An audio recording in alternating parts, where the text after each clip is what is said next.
राजस्थान का एक ही लाल, राजस्थान का एक ही लाल, पंडित भजनलाल शर्मा जिंदाबाद, पंडित भजनलाल शर्मा जिंदाबाद।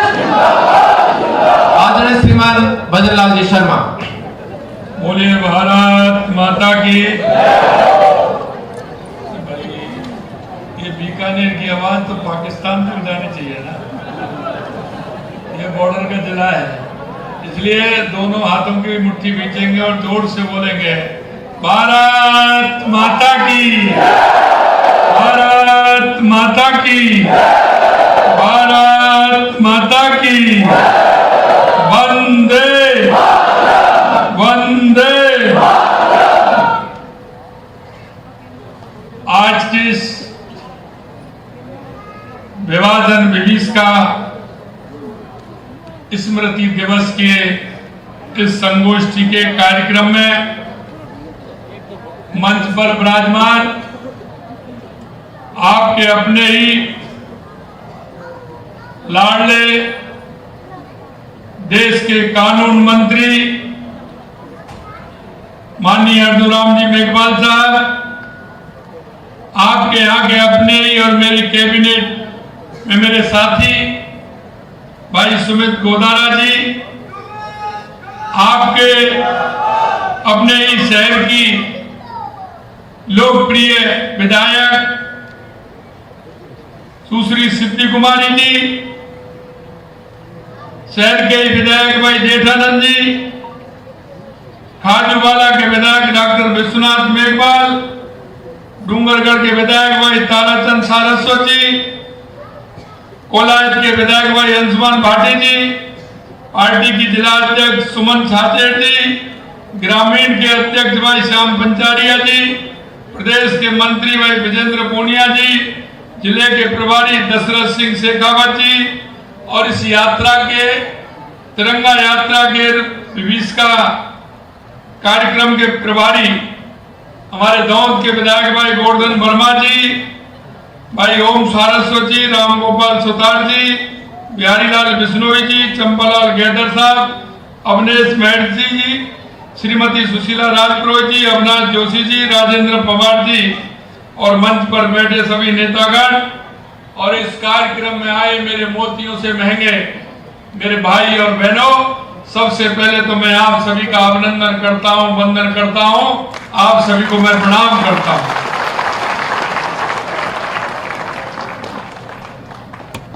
क्योंकि आज की अगर मैं स्मृति की बात करूं तो आज ये वो दिन है जो विभाजन विभीषिका का दिन, अगर जब हम इसको याद करते हैं तो मन में तड़पन लग जाती है, मन के अंदर जो विचार आते हैं और वो विचार आना स्वाभाविक है, क्योंकि इस देश को आजाद कराने के लिए हमारे उन बलिदानियों ने, मां भारती के उन सपूतों ने अपने आप को समर्पित कर दिया और समर्पित ही नहीं, उन्होंने एक लंबी लड़ाई लड़ी थी इस देश के अंदर। हमेशा से आपने देखा होगा, कभी इस देश में हूण आए, कभी कुषाण आए, तो कभी इस्लाम आया, तो कभी अंग्रेज आए, लेकिन मैं एक ही बात कहना चाहता हूं मेरे भाई और बहनों, हमारे उन पूर्वजों ने कभी हार नहीं मानी और सभी से लोहा लेकर देश को आजाद कराने का काम किया। ये लड़ाई कोई 1 साल 2 साल की नहीं है, कितने साल तक हमारे उन बुजुर्गों ने यह लड़ाई लड़ी, हमारे उन महापुरुषों ने लड़ाई लड़ी। यह भी हमें ध्यान रखना चाहिए और ये लड़ाई किसके लिए लड़ी ये भी हमें ज्ञात होना चाहिए, क्योंकि उन्होंने तो अपने आप को समर्पित कर दिया, अपने आप को मां भारती की बलवेदी की ओर भेंट कर दिया। उन्होंने इस आजादी की लड़ाई लड़ी तो सिर्फ आने वाली पीढ़ी की लड़ी थी कि जिससे आने वाली पीढ़ी मेरी सुरक्षित रह सके। मेरे भाई और बहनों, मैं इतना कहना चाहता हूं कि विभाजन की त्रासदी, जो एक तरफ देश को आजादी मिल रही, एक तरफ देश आजाद हो रहा था। माननीय अर्जुन राम जी कह रहे थे 3 जून 1947 को माउंटबेटन ने जब साइन किए थे, क्योंकि एक तो धर्म की राजनीति करने वाले स्वार्थी तत्व जो थे, जो राजनीति में उस फायदा उठाना चाहते थे, लाखों हजारों और बलिदानियों ने जो बलिदान दिया था उसकी परवाह ना करते हुए सिर्फ राज प्राप्त करने की जिनकी तड़पन थी, उन्होंने 3 जून को सहमति बना करके इस देश को बंटवारे के हस्ताक्षर किए थे। मेरे भाई और बहनों, मैं इतना कहना चाहता हूं कि किस तपस्या के साथ देश को आजाद कराया था, लेकिन तुष्टीकरण के आधार पर और धर्म के आधार पर देश का बंटवारा करने वाले वो राजनीतिक स्वार्थी थे। उन्होंने देश के बंटवारे के लिए राजनीतिक स्वार्थता का काम किया और इसीलिए उन्होंने इस देश का बंटवारा स्वीकार किया। लेकिन उस दिन की त्रासदी को मैं अगर आपसे कहूं, जब हम उन बुजुर्गों से कहानी सुनते हैं, उनके जीवन की जो कल्पना थी, उन्होंने जिस तरह से देश की आजादी के लिए लड़ाई लड़ी थी, उस दिन उन्होंने कहा कि हम इस दिन के लिए थोड़ी थे। उन्होंने अपने जीवन में इस तरह का नरसंहार जो हुआ था, ये विश्व का पहला नरसंहार था, पहला नरसंहार था। 10 लाख लोगों से अधिक उस नरसंहार में मारे गए थे। कितनी अबलाओं की इज्जतें लूटी गई थी, कितनों ने अपने घर परिवार को छोड़ दिया, कितने लोग कितने दिन पैदल चल करके उन्होंने सीमा पार करते हुए उन्होंने जानें बचाई थी। और मैं आपसे कहना चाहता हूं, आपके यहां भी मिल जाएंगे, क्योंकि आप तो बिल्कुल बॉर्डर पर हैं। इस देश में वो लोग आए जिन्होंने 2-2, 4-4, 5-5 साल तक रेलवे स्टेशन पर रहकर, बस स्टैंड पर रह करके अपने दिन गुजारने का काम किया था। उनके हाथ खाली थे, कुछ नहीं था। उनके परिवार, उनकी जमीन, उनकी जायदाद, दुकान, मकान, सबका सब कुछ रह गया। उनको सिर्फ जो तन पर कपड़े भी नहीं। मेरे भाई और बहनों, मैं आपको इसलिए कहना चाहता हूं, यह विभाजन विभीषिका जिस तरह से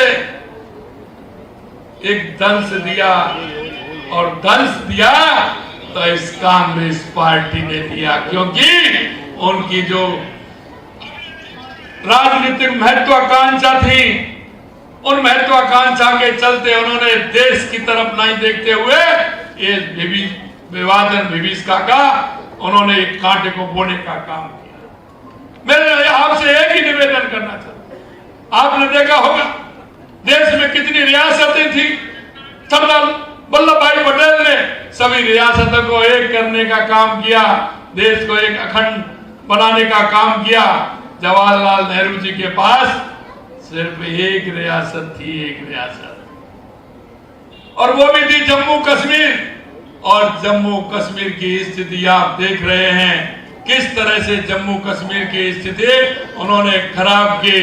लेकिन मैं धन्यवाद देना चाहता हूं देश के यशस्वी प्रधानमंत्री नरेंद्र मोदी जी को, कि जो जिन बलिदानियों ने उस जम्मू कश्मीर की कसम खाई थी।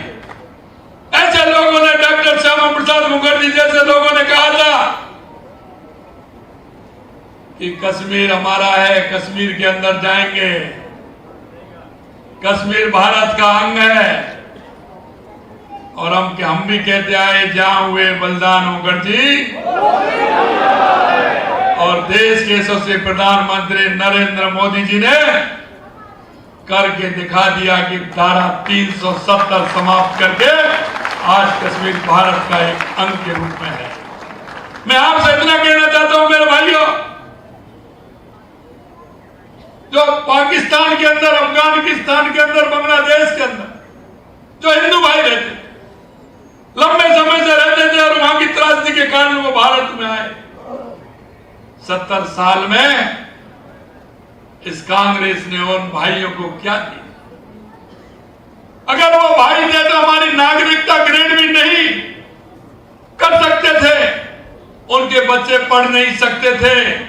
लेकिन मैं धन्यवाद देना चाहूंगा देश के यशस्वी प्रधानमंत्री नरेंद्र मोदी जी को कि सीए का कानून लाकर उनको नागरिकता भी देने का काम किया और उनके बच्चों को पढ़ाई करने का काम भी दिया और उनको मकान दिला करके पट्टे दे करके राजस्थान में तो उनको मकान देने का भी काम हमारी सरकार कर रही है। मेरे भाई और बहनों, मैं एक ही बात आपसे कहना चाहता हूं, ये जो बंटवारा था, गांधी जी कहते थे अगर बंटवारा होगा तो मेरी लाश के ऊपर होगा, बंटवारा होगा तो मेरी छाती के ऊपर होगा। लेकिन ये आज संविधान बचाने की बात कर रहे हैं, गांधी जी की बात करते हैं। अरे गांधी जी का अपमान तो आपने इतना किया है। महात्मा गांधी जी नहीं चाहते कि देश का बंटवारा हो। डॉक्टर श्यामा प्रसाद मुखर्जी जी ने कहा कि देश का बंटवारा नहीं होना चाहिए। सरदार वल्लभ भाई पटेल ने कहा कि देश का बंटवारा नहीं होना चाहिए। बाबा साहब भीमराव अम्बेडकर जी ने कहा कि देश का बंटवारा नहीं होना चाहिए। लेकिन कांग्रेस की सत्ता लोलुपता ने देश का बंटवारा किया। ये कांग्रेस की देन है। और आज भी आप देख रहे हैं कांग्रेस के लोग पाकिस्तान की भाषा बोलते हैं, पाकिस्तान की भाषा बोलते हैं। मेरे भाइयों, मैं आपसे इतना ही कहना चाहता हूं कि अब हम आपको सभी को उनका जवाब भी देना होगा। ऐसे आस्तीन के जो सांप है उनको कुचलना भी होगा। और एक बात और मैं कहूंगा, क्योंकि इतिहास याद रखता है, हर पीढ़ी को याद रखता है, इसलिए हमारे उन पूर्वजों ने इस देश की आजादी के लिए अपने आप को समर्पित कर दिया। हजारों सालों की गुलामी जिस तरह की थी, लड़ाई उन्होंने लड़ी थी, जिस तरह से उन्होंने अपने इतिहास को बदलने का काम किया, यह समय आपके लिए भी है।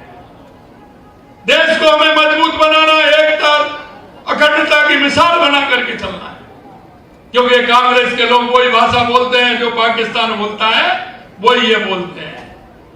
लेकिन हमारे नेतृत्व इतना मजबूत है, देश मोदी जी के हाथ में है। देश के यशस्वी प्रधानमंत्री नरेंद्र मोदी जी ने ऑपरेशन सिंदूर करके दिखाया और उनके अड्डों पर मार के दिखाया। जिन लोगों ने,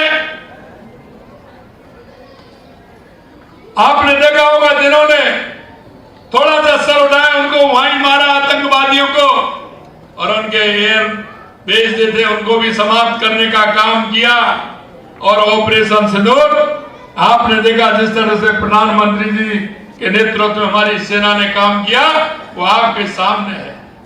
कितने ड्रोन आते थे, आप तो प्रत्यक्षता से देखते थे, लेकिन एक भी जमीन पर गिरने दिया गया? वहीं के वहीं हवा में मार करके उनको सबक सिखाने का काम किया। मैं आपसे इतना कहना चाहता हूं कि आने वाले समय में हम सभी, जो हमारी युवा पीढ़ी है, उसको भी बताना है कि किस तरह से इन लोगों ने स्वार्थ की खातिर, राजनीति की खातिर इस कांग्रेस ने इस देश को बर्बाद करने का काम किया। और आज भी आप देख रहे हैं सत्ता के लिए कितने ललायत हैं, कितने ललायत हैं। जगह जगह जा रहे हैं, संविधान बचाने की बात कर रहे हैं। अरे अपने गलेबान में झांक करके देखो, आपने चुनी हुई सरकारों को कितनी बार गिराया है, आपने इस देश के साथ कितना बड़ा संघर्ष किया है। आपने जिस तरह से आप करते हैं, आप सिर्फ वो जातिवाद की बात करते हैं, धर्मवाद की बात करते हैं, आप क्षेत्रवाद की बात करते हैं, आप भाषावाद की बात करते हैं, और आप तुष्टीकरण के आधार पर चलना चाहते हैं। अरे भाई, ये देश बदल गया है, अब आपकी चलने वाली नहीं है। देश का नेतृत्व एक मजबूत हाथों में है, देश के यशस्वी प्रधानमंत्री नरेंद्र मोदी जी के रूप में जो है, वो एक मजबूत हाथों में हमारा देश है। आज आप देख रहे हैं, पहले हम रक्षा का, क्योंकि कांग्रेस का सबसे ज्यादा राज रहा है, रक्षा के क्षेत्र में हम आत्मनिर्भर नहीं थे। एक बुल्पी लेते थे तो हम बाहर से मंगाते थे, लेकिन आज आपने देखा हम रक्षा के क्षेत्र में भी मजबूत है और दुनिया के अंदर भारत की सेना सबसे मजबूत है, सबसे मजबूत है। आज हम आत्मनिर्भर हैं। आपने देखा ऑपरेशन सिंदूर के अंदर जो भारत में निर्मित जो हमारे हथियार हैं उनका हमने काम लिया। दुनिया के देश जो छोटे मोटे देश हैं वो देख रहे हैं कि भारत जिस तरह से आगे बढ़ रहा है। मोदी जी के नेतृत्व में अर्थव्यवस्था हमारी 11वें पायदान पर थी, कुछ दिन पहले 5वें पर थी, हम चौथे पर गए। आने वाले समय में दुनिया में 3रे स्थान पर हम आने वाले हैं देश के यशस्वी प्रधानमंत्री नरेंद्र मोदी जी के लिए। अंत में मैं आपसे इतना कहूंगा मेरे भाई और बहनों कि हम सबको सचेत रहते हुए हमारे देश की एकता और अखंडता को मजबूत करते हुए आने वाली पीढ़ी को भी हमें बताना है। और एक मैं तो आपसे निवेदन करना चाहता हूं, हमें स्वदेशी को अपनाना है। Vocal for local. हमारे बने हुए जो सामान है, आप पहले देखते थे हमारे गांव में उत्पादन होता था, धीरे धीरे वो सब कम हुआ। लेकिन मैं आज आपसे कहना चाहता हूं, और मेरे को तो गणेश जी की बनाई हुई जो मूर्ति दी है अपने गांव की, अपने गाय के गोबर की, अगर यही हम करेंगे, हमारे उत्पादनों को हम बढ़ाएंगे तो निश्चित रूप से हमारा देश मजबूत होगा। हमें आत्मनिर्भर बनना है, हमें रोजगार सृजित करना है। विश्वकर्मा योजना के माध्यम से छोटे छोटे कुटीर उद्योग लगाने हैं। हमारे देश की अर्थव्यवस्था और कैसे मजबूत हो, इसके लिए हमें काम करना है। मेरे भाई और बहनों, मैं इतना ही कहना चाहता हूं कि हमारे देश की मजबूती के लिए हमें एक अलग जगानी है, हमें गांव गांव जाना है, हमारे लोगों को बताना है। और अंत में एक बात कहूंगा कि जो हमारी केंद्र और राज्य सरकार की हमारी योजना है वो हर व्यक्ति के लिए। पंडित दीनदयाल उपाध्याय, डॉक्टर हमारे भारत रत्न भीमराव अंबेडकर जी कहते हैं कि अंतिम पंक्ति में जो व्यक्ति खड़ा है उनको हमारी योजनाओं का लाभ मिलेगा तो हमारा देश मजबूत होगा। हमारा किसान, हमारा मजदूर, हमारी महिला, हमारा युवा अगर मजबूत होगा तो हमारा राष्ट्र विकसित होगा, हमारा राष्ट्र उत्कृष्ट होगा। इसलिए मैं आपसे कहना चाहता हूं, जो हमारी योजना है केंद्र या राज्य सरकार की, उनके माध्यम से हम सब एक एक व्यक्ति को बताना है जिनको उस योजना की आवश्यकता है। कभी कभी दिए तले अंधेरा होता है, हम देख नहीं पाते हैं कि मेरे पड़ोस में कौन है ऐसा जिसको लाभ मिलना चाहिए, मेरे गांव में कौन है, मेरे अपार्टमेंट में कौन रह रहा है, मेरी कॉलोनी में कौन रह रहा है, मेरी रिश्तेदारी में कौन है, मेरा मिलने वाला कौन है। मैं आपसे इतना ही कहना चाहता हूं, बहुत सारी हमारी योजनाएं देश के यशस्वी प्रधानमंत्री नरेंद्र मोदी जी के नेतृत्व में केंद्र और राज्य सरकार की योजनाएं चल रही हैं। ऐसे भाई बहनों को उन योजनाओं को लाभ दिलाते हुए उनके जीवन स्तर को ऊपर उठाना है, ऐसा मेरा आप सभी से निवेदन है। आप सभी इस कार्यक्रम में इतनी बड़ी संख्या में आए हैं क्योंकि मेरा जोधपुर में कार्यक्रम है, भी मैं जोधपुर जाऊंगा। कल मेरा 15 अगस्त का राज्य स्तर के कार्यक्रम मेरा जोधपुर है, मुझे उसमें जाना है, इसलिए राष्ट्रीय पर्व पर मैं कल जोधपुर में रहूंगा। आप सभी इतनी बड़ी संख्या में आए हैं, आप सभी को बहुत बहुत धन्यवाद। जय हिंद, जय भारत, जय राजस्थान।